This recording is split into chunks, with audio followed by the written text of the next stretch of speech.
Hello guys, morning.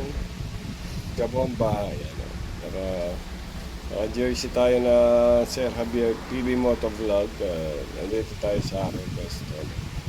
So, Sabado ngayon, yun nga, mag-iisang linggo na yung simplang natin nung track day ng CRA. No? Sumimplang tayo yun. Hindi ako nag-update at yun nga, may resulta na rin ng x-ray at nabugbog lang yung parte dito natin, no? Yan. Nabugbog, masakit. So, wala namang fracture, ayun nga. Hintay ko yung result. So, part of the game yun, wala tayong magagawa.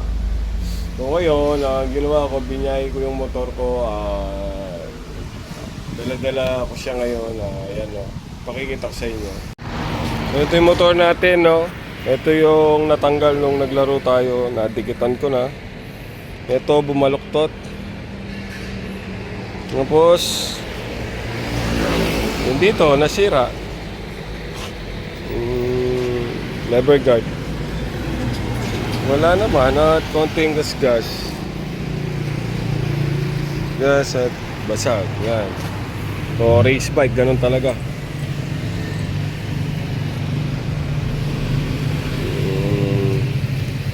Okay pa naman manakbo, dun nga wala naman talagang damage kasi binyahe ko yan from Tarlac to Arayat.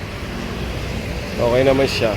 Tapos 1 week ko siyang hindi ginagamit, puro painit.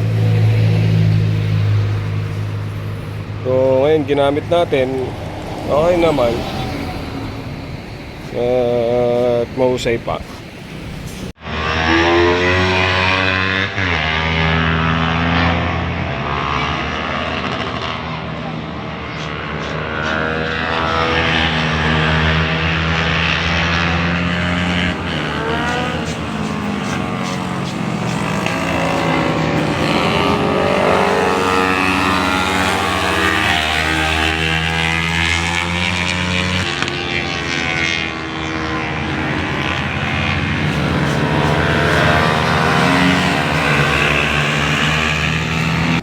Dito tayo sumemplang mga idol, oh.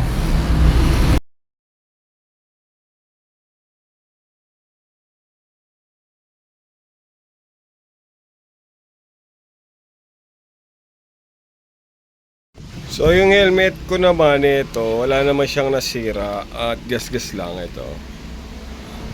Gas. Yun. Saka dito sa harapan may gas-gas. Yung lens lang.